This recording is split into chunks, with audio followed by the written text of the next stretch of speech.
Taniak, chapitre 49, deuxième partie. Dans ces chapitres 46, 47, 48, 49, Admoazaken nous explique la méthode de Kamaim Hapanim El Hapanim, Ken Lev Adam El Adam. Arriver à l'amour de Dieu par reconnaissance envers Dieu, qui nous a fait sortir des immondices d'Égypte, et pour nous donner tout, pour nous donner lui-même, c'est Matan Torah. Et ça se produit chaque jour, chaque jour, chaque jour. Et dans les chapitres 48 et 49, Admoazaken va nous expliquer comment, qu'est-ce que ça veut dire que Dieu nous a tout donné. Ben, c'est qu'il a mis de côté toute la lumière infinie qu'on appelle Sorev Kol Almin. Et il a fait émaner de lui-même Malé Kol Almin, une lumière limitée, tout ça pour créer l'homme. Donc, l'être humain est la partie centrale de toute la création. Page 258. Vetachlit kol hatzimtzumim. Ukede livro guf ha'adam hachomri. Le but de toutes ces contractions de Dieu, c'est créer le corps de l'homme, le corps matériel grossier. Vous voyez, pas seulement la neshama, mais le corps. Et le corps, quelle partie? Pas la partie gashmi. Gashmi, c'est matériel neutre. Chomri, c'est la partie basse. Puisque l'être humain, vous le savez bien, a été créé à partir de la terre, inerte. Alors que toutes les autres créatures ont été créées par la parole divine. Le corps humain, lui, a été créé à partir de la terre glaise, que Dieu a formée, et il en a fait le corps. Et ce niveau, donc qui est le plus bas, c'est ce qui va être la finalité de la création. Ou la akafia le sitra chara.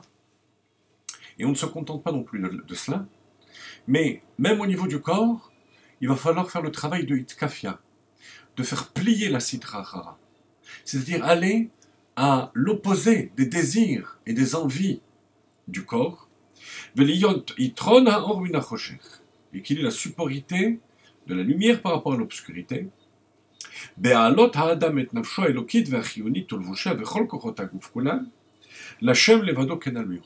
lorsque la personne élève toutes ses facultés, sa neshama, les vêtements de la neshama, le corps, tout cela à Kadosh Baruch. C'est le but, la finalité de l'enchaînement de tous les mondes.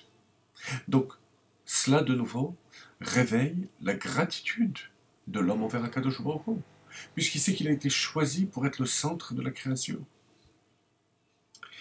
והנה כמאים הפנים לפנים, כמאים הפנים לפנים.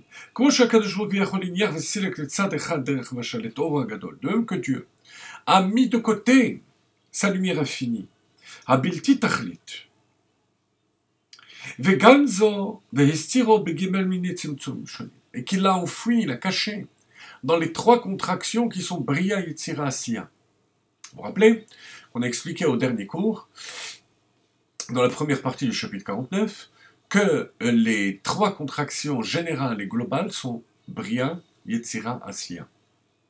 Et Dieu a enfoui sa lumière dedans, il a caché. Le Rabbi fait remarquer, tout d'abord, que les Tzad Echad, il a mis de côté sa lumière, de côté, c'est faux, parce qu'il a mis de tous les côtés. Comme la Kabbalah dit, que lorsqu'il y a eu le Tzimtzum, Dieu a fait disparaître la lumière, mais de manière concentrique. Comme s'il y avait une force centrifuge, excusez-moi, une force centripète, qui a repoussé toute la lumière de côté. Donc, Minatz Dadin, il faut corriger. Et il l'a enfoui. Pourquoi l'enfuir s'il l'a fait disparaître? Le Rabbi explique qu'il s'agit de deux lumières différentes. La lumière infinie, Sovev Kol Almin, celle-là, il l'a fait disparaître, tout autour. La lumière limitée, même à l'école Almin, il l'a enfuie dans Bria, Yetzira, Asiya. Ve'akol bishvil ahavat adam, tout ça pour l'amour, par amour pour l'homme, hatarton. La haloto l'Hashem, qui ahava docheket abasar. On parle d'amour de Dieu, en même temps on parle de contraction. Contraction, c'est un mouvement de gvura, de rigueur, de sévérité. Alors que l'amour, c'est donner. Adorazaken rapporte la Gemara dans Bava Metzia, page 84, qui dit que l'amour, parfois, contracte, comprime la chair, comprime la volonté de l'homme de donner pour ne pas donner. C'est le phénomène du tzimtzum. Alachat kama vechama, à plus forte raison de kiflem nenket, de manière infinie, qui raoui la adam gamken, qu'il est convenable pour l'homme d'abandonner tout, puisque Dieu a abandonné tout, nous aussi, il faut tout abandonner. Minefesh ve'ad basar, notre âme, notre chair, abandonner tout cela, bishvil le dov kabo idbar bitveka chashika vechafetza. Rav Mendel Futterfas raconte qu'il y avait à Bukhara un jeune homme qui étudiait ce même chapitre que nous étudions ensemble, avec le chaliar du Rabbi à l'époque du Rabbi Rachab. Il me semble que ce fut à ce moment-là Rabbi Shmuel Levitin.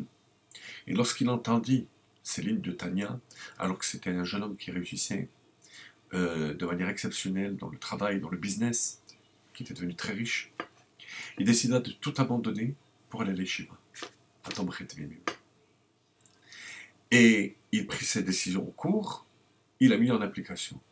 Lorsqu'il arrive à l'Yeshiva, il ne parle pas la langue, il n'a pas les connaissances. Ce fut extrêmement dur pour lui.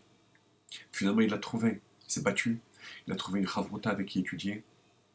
Et on raconte que, Rav Futterfas raconte que lorsque le Rabbi Rachab disait, récitait sa série de Mamarim, Tavresh Samervav, qui est compliqué, il restait face à face au Rabbi, alors qu'il ne comprenait rien. Petit à petit, il se mit à comprendre petit à petit, jusqu'à ce que finalement, il devint un Bachor Yeshiva Tomchet Mimim. Au bout d'un certain temps, il demanda la bénédiction du Rabbi pour repartir chez lui, se marier, et le Rabbi Rachab lui donna sa bracha. Et il ajouta, ce Bachor, qui demandait aussi une bracha pour retrouver sa richesse. Le Rabbi Rachab fit un large sourire et lui donna aussi cette bracha. Il est rentré, il s'est marié, et il a eu cette bracha, et ça a été le père d'une très grande famille de juifs de Bukhara. Voilà, lorsqu'une personne émette, vrai, entend ces paroles, émette du Tanya, alors même s'il ne s'agit pas forcément d'abandonner géographiquement, physiquement, tout ce où on se trouve, mais l'approche de notre relation avec Akadosh Baruch Hu doit être de la sorte, de ce genre, tout abandonner pour Dieu.